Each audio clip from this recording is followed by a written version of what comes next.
तो देखो आज की क्लास में कल अपन ने फिट किया था कि सिंथेसिस ऑफ सेंटेंस, इसमें सिंपल सेंटेंस आता है, कंपाउंड सेंटेंस आता है, कॉम्प्लेक्स सेंटेंस आता है। बट आपके सिलेबस के अंदर कॉम्प्लेक्स सेंटेंस ही दे रखा है, तो अपन कॉम्प्लेक्स सेंटेंस के ऊपर ही डिस्कस करते हैं और समझते हैं इसको। देखिए कॉम्प्लेक्स सेंटेंस है, थ्री टाइप से बनता है। नाउन क्लॉज के अकॉर्डिंग, एडजेक्टिव क्लॉज के अकॉर्डिंग एंड एडवर्ब क्लॉज के अकॉर्डिंग। नाउन क्लॉज के रूप में भी कॉम्प्लेक्स सेंटेंस बनता है, एडजेक्टिव लग करके भी कॉम्प्लेक्स सेंटेंस बनता है, और एडवर्ब क्लॉज लग करके या एडवर्ब क्लॉज ऐड होकर के भी कॉम्प्लेक्स सेंटेंस बनता है। अब हम एक एक की बात करते हैं कि नाउन क्लॉज कैसे और कब ऐड करते हैं, एडजेक्टिव क्लॉज कब और कहां ऐड होता है, और सॉरी एडवर्ब क्लॉज कब और कहां यूज होता है। तो सबसे पहले नाउन क्लॉज मैंने आपको यहाँ पे लिखा हुआ नाउन क्लॉज। नाउन क्लॉज जब टू सेंटेंस आएंगे सिंथेसिस में, देखिए टू सेंटेंस होते हैं, सेपरेट होते हैं, अलग-अलग होते हैं, दो सेंटेंस रहेंगे, ये सेपरेट रहेंगे। इनको हम नाउन क्लॉज का यूज करते हुए या तो हम दैट लगा करके या डब्ल्यूएच वर्ड लगा करके दोनों सेंटेंस को, बोथ सेंटेंस को कंबाइन करते हैं और एक कंबाइंड सेंटेंस बनाते हैं, और बनने वाला सेंटेंस होता है वो कॉम्प्लेक्स सेंटेंस कहलाता है। और ये जो कॉम्प्लेक्स सेंटेंस है वो नाउन क्लॉज में दैट या डब्ल्यूएच वर्ड से जुड़ता है। बाद में बात करेंगे एग्जांपल के अकॉर्डिंग, समझेंगे कि कैसे दैट से ऐड करेंगे, कैसे डब्ल्यूएच वर्ड से ऐड करेंगे। सेकंड है एडजेक्टिव क्लॉज। एडजेक्टिव क्लॉज में भी वही बात है कि जब टू सेंटेंस है, सेपरेट सेंटेंस रहेगा, एक सेंटेंस और सेकंड सेंटेंस, दोनों को जब कंबाइन करेंगे, मिला करके एक वाक्य बनाएंगे, और बनने वाला सेंटेंस जब कॉम्प्लेक्स सेंटेंस बनाना होगा हमें, तो हम क्या करेंगे, या तो एडजेक्टिव क्लॉज में रिलेटिव प्रोनाउन है, जैसे हु है, whom है, whose, which, या relative adverb when, why, wherever, इनका यूज करके हम टू सेंटेंस को एक सेंटेंस में कन्वर्ट करते हैं। और जब टू सेंटेंस को वन सेंटेंस में कन्वर्ट करते हैं तो जो बनने वाला सेंटेंस है वो कॉम्प्लेक्स सेंटेंस बनता है। यानी इन सब का relative pronoun and relative adverb का यूज करके हम एडजेक्टिव क्लॉज के लगाते हैं और कॉम्प्लेक्स सेंटेंस बनाते हैं। ऐसे ही थर्ड में बात करेंगे एडवर्ब क्लॉज। तो एडवर्ब क्लॉज में भी अकॉर्डिंग टू सेंटेंस के सेंस के अकॉर्डिंग हम if, unless, in case, on condition, as long as, etcetera to start, ऐसे सेंटेंस एडवर्ब क्लॉज होता क्या है? ऐसा सेंटेंस जो इफ से, unless, in case, conditions, as long as इनसे जुड़ते हैं या इनसे स्टार्ट होता है, वो सेंटेंस एडवर्ब क्लॉज कहलाता है। एडवर्ब क्लॉज ऑफ टाइम, देखिए टाइम वाले एडवर्ब क्लॉज कौन से होते हैं? when, why, as, since, after, as soon as, till, until, before, just as, ये जो सभी हैं ये एडवर्ब क्लॉज ऑफ टाइम, ये टाइम को बताने वाले एडवर्ब क्लॉज हैं। कंडीशन को बताने वाले एडवर्ब क्लॉज है इफ, यदि हमारी कंडीशन पॉजिटिव है तो इफ ऐड करेंगे, यदि कंडीशन नेगेटिव है तो अनलेस का यूज करेंगे। यानी ये जो है इफ और अनलेस ये कंडीशन बताने वाले एडवर्ब क्लॉज है। Adverb clause of palace, palace के बारे में बताने वाले एडवर्ब क्लॉज कौन से होते हैं? पैलेस के बारे में हमें whenever, when, wherever, place बताने वाले एडवर्ब क्लॉज। तो जब हमें पैलेस के बारे में जानकारी देनी हो, पैलेस के बारे में कुछ बताना हो, तो हम या तो दोनों सेंटेंस को where से ऐड करेंगे या wherever से ऐड करेंगे। क्लियर है?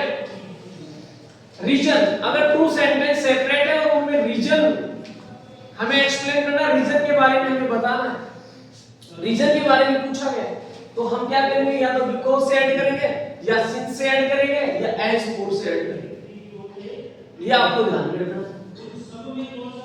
यदि पर्पस टू सेंटेंस है और इसमें पर्पस बताया जा रहा है टू सेंटेंस के अंदर और हमें वो कंबाइन करके कॉम्प्लेक्स सेंटेंस बनाना है, तो हम यह सो दैट का यूज करके दोनों को एक करेंगे, कंबाइन करेंगे और कॉम्प्लेक्स सेंटेंस बनाएंगे। ऐसे ही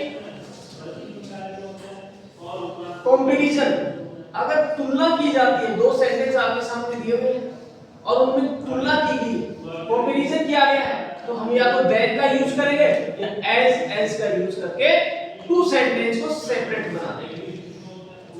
रिजल्ट, यदि टू सेंटेंस आपके पास दिए हुए हैं और उसमें रिजल्ट के बारे में बताया जा रहा है, तो रिजल्ट के लिए हम सो दैट या सच दैट का यूज करके और दोनों सेंटेंस को कंबाइन करेंगे और एक कॉम्प्लेक्स सेंटेंस बनाएंगे।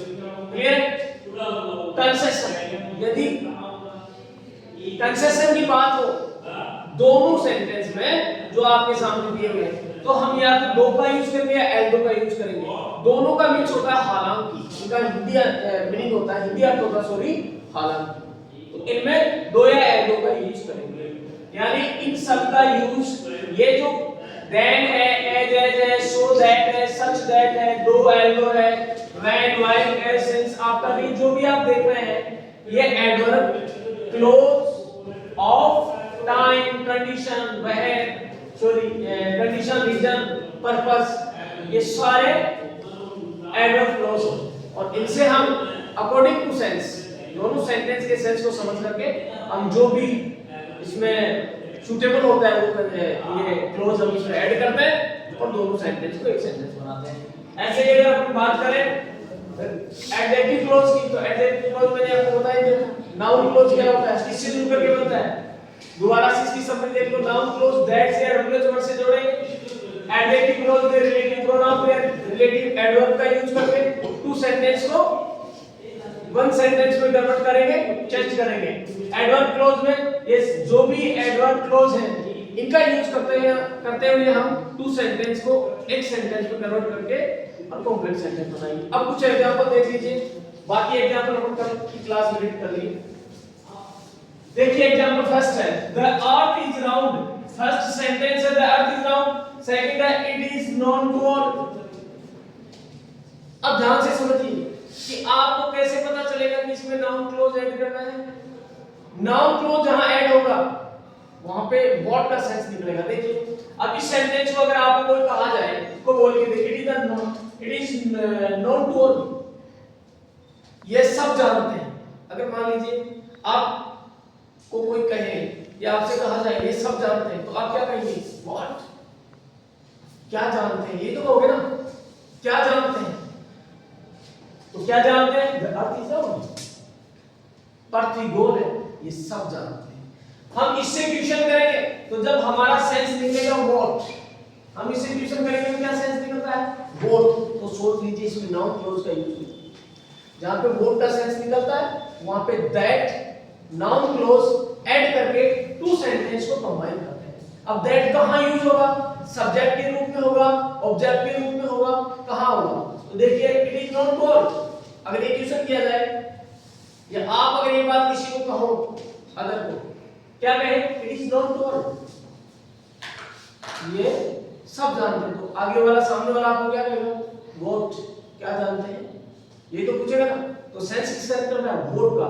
तो जहां हम क्वेश्चन करें सेंस व्हाट का निकले तो समझ लीजिए कि वहां पे नाउन क्लोज दैट का यूज होगा। ओके, अब इसमें नाउन क्लोज दैट का यूज कहां करेंगे, सब्जेक्ट के रूप में। देखो that the earth is known to all, अब ये इट जो है ये इसी अर्थ के लिए यूज हुआ है, इसलिए हमने इसको यहां से हटा दिया। ठीक है, दैट यहां पे ऐड कर दिया, द अर्थ इज नोन, यानी that the earth is known to all, ये बात सब जानते हैं। ठीक है, the earth is known to all, sentence एक बार रिपीट करते हैं।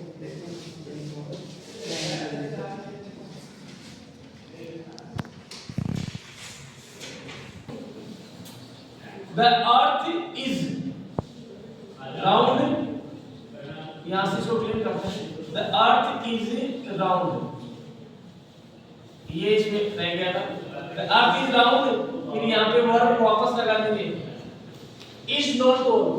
तो यहाँ हमने जो दैट का यूज हुआ, यहाँ पे जो दैट है ये सब्जेक्ट के रूप में